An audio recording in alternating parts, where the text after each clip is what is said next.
Good morning everybody, John here with Paid Land Management. Today we're going to be going over a grapple attachment that we see right here.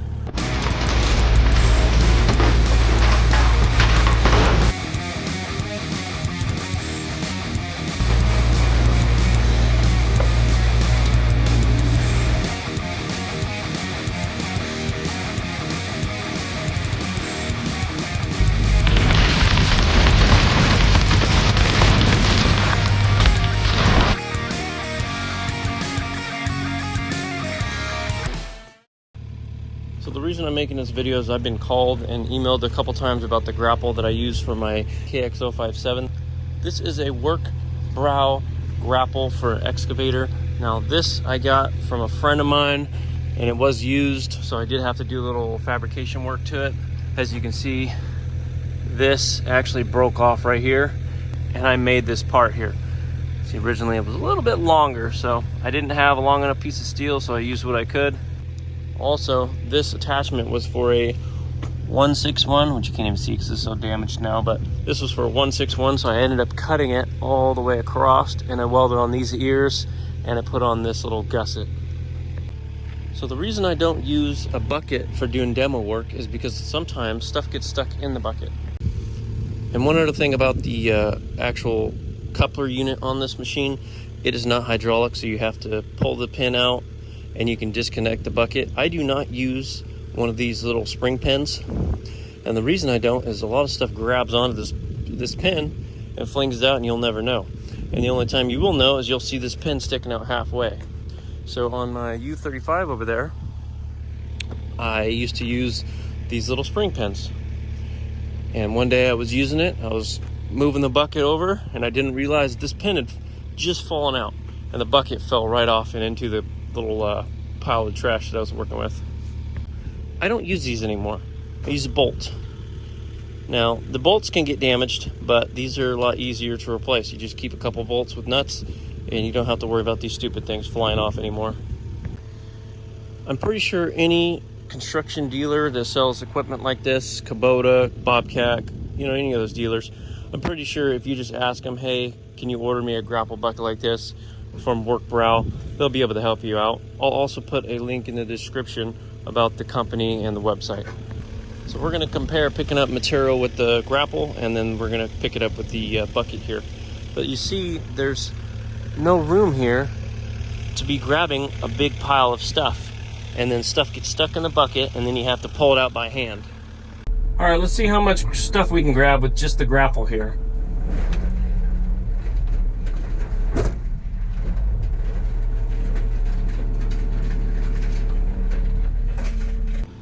This is all the material that we have picked up with the grapple. And you can see it puts a firm grip on everything.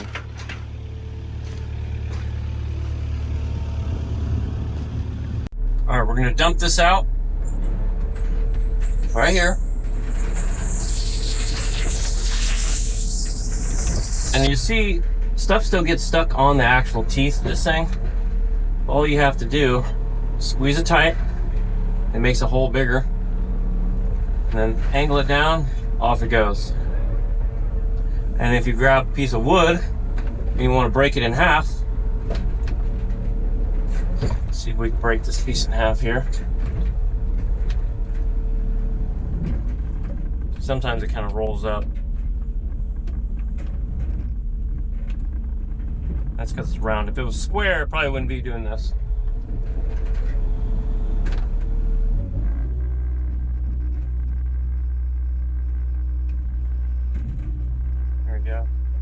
Broken in half.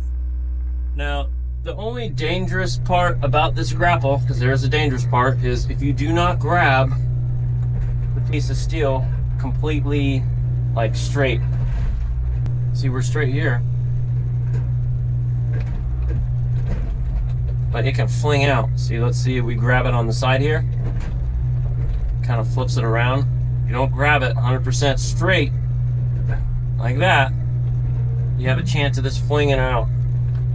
So if you grab it to the side, or let's say we grab it sideways, because it's kind of harder to grab stuff sideways. Sometimes it can actually fling out. I actually had to replace my door because I had this whole arm at an angle over here, and I grabbed a piece of steel and it flung out and took out my whole entire door. So just got to be careful when you're using this grapple. Because if you grab it to the side, you know, see, it flew all the way towards me, halfway.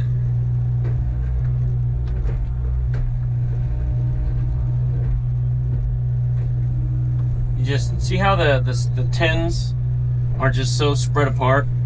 They just have a tendency to fling stuff if you don't grab it 100% straight. So let's try to do this. Woo! See? That's a bad thing that can happen if you don't grab it 100% straight. The thing will fly around. So grab it straight. Don't grab it sideways.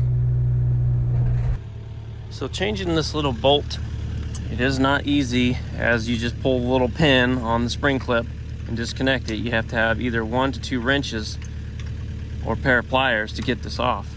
Now, that does take time to do, but you don't have to worry about always finding a new pin. See, once we get this off, let me just knock this bolt out. See how it's bent? You need to replace it. At some point, it still works for right now. Now we'll be able to pull that pin. I am going to put the spring clip in just for this little video. Now in my experience, the best way to get this pin out is to have the arm up and under a little bit like this, so you can put a little pressure on the actual grapple or bucket to get that pin out. So now it's like that. Now you have the ability to rock this back and forth and kick that out.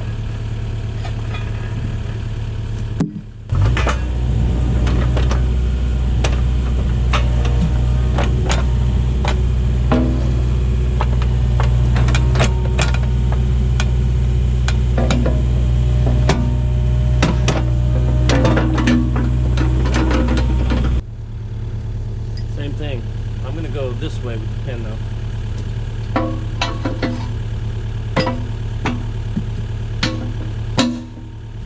Now you just take the pin, put it in like that, and then eventually something will grab that and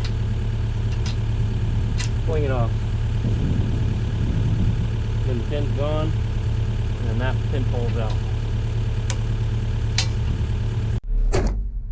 Now let's see how much stuff we can grab with just the bucket.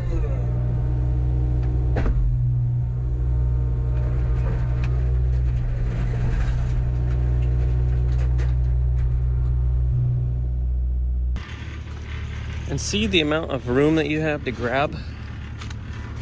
It's way smaller. You just have that little bit. The thumb is doing more work than the actual bucket, because on the grapple comes like this. So you've got all this extra space to hold more material. I could hold another beam, I could hold more stuff. This is just limited to the amount of stuff that you can grab.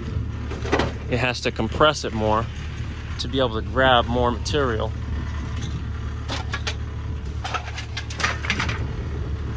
See, there's just that little bit of room. I can grab a whole lot more with the grapple. So I'm used to using the grapple and I'm used to using the bucket. I'm just not a big fan of using the actual bucket.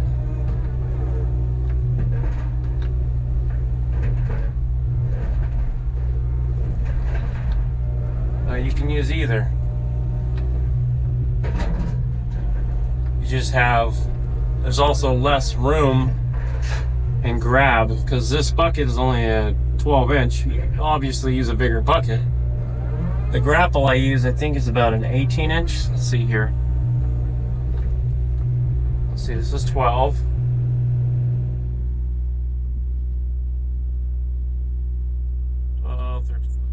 That's about an 18-inch. Yeah, I'm not a big fan of using buckets. This piece needs to actually go in the front of the trailer. Oops. Yeah, see, I dropped it. Not saying the grapple would have done any different, but I dropped it.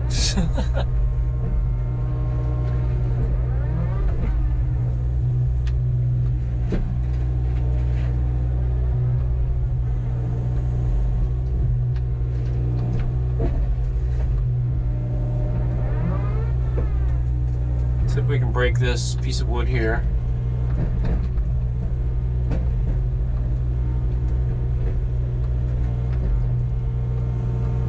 See, there's no good spacing in between, so I can't break this in half. I'd actually have to like try to stand it up and break it in half. Just not a big fan of the bucket while doing demo work.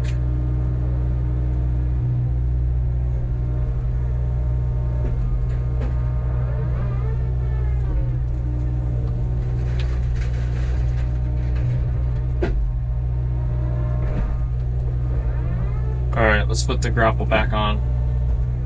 I really don't have much metal here to grab, so really not much else to show. I don't have very much metal to actually show to grab, so let's go over to my pile of wood. Let's grab some wood, see what that looks like. See how much stuff we can actually grab with the actual bucket.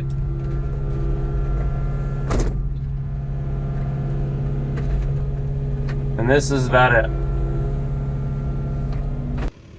Look how small of an amount of stuff we have been able to grab here. Not that much at all. Alright, let's see what we can grab with the grapple here.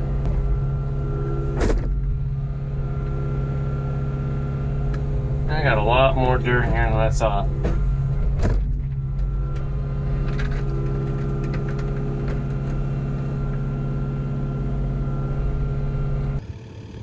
See how much more material this grapple can grab and hold on to versus the bucket. Because the bucket only held on like half to a quarter of this material. And I'm grabbing all of this because it wraps around stuff so much better.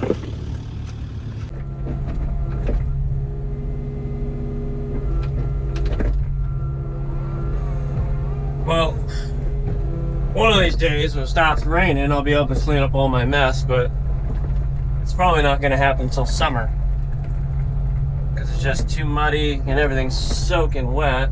So it means I'm going to be paying more to get rid of all this stuff because of the weight. Right now, let's just push the stuff off out of the way.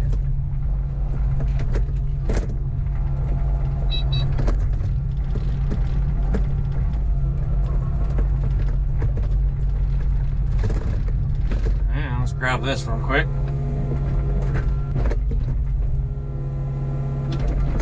It's gonna come with me to the scrapyard. Actually, a couple things over here I need to grab. Let's see here. So we got this electrical box.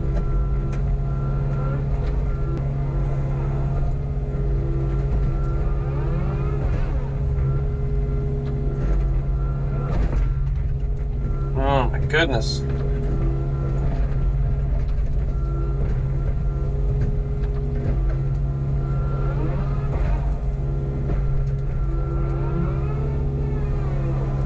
Last pieces of steel over here.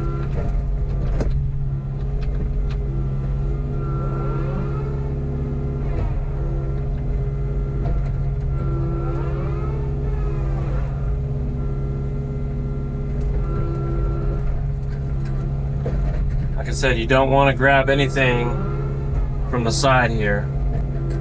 Let's see if we can grab all this mess.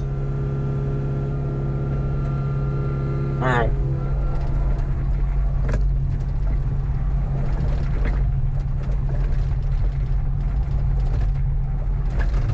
I want to get rid of all the steel, or at least most of it. This is from a mobile home demo I did in Fairfield last week.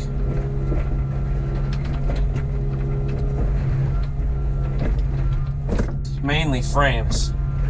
There is some lightweight tin, but it's kind of mixed at the bottom.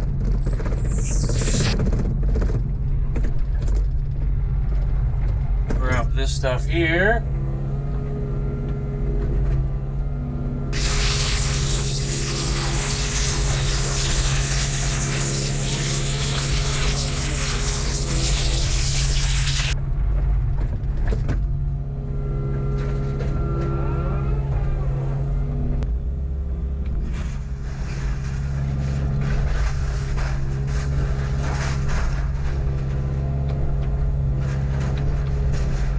Make a pile of steel here.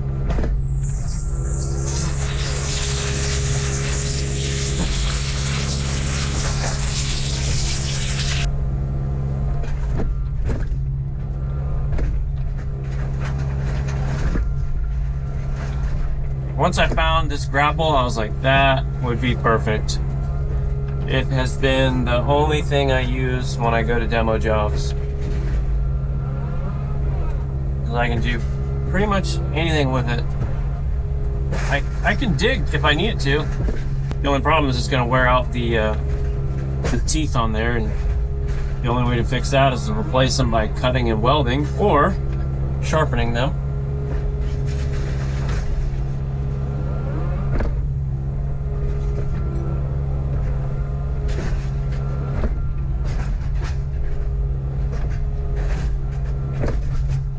Piece of aluminum stuck on there. It's alright, I guess. Not a big deal. Christmas tree stand.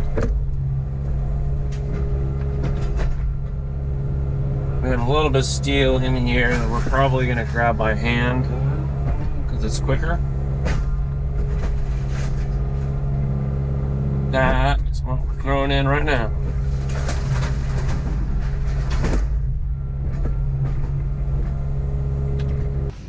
Alright, just leaving the house on the way to the scrapyard. Let's go see how much money we can make off this pile of metal.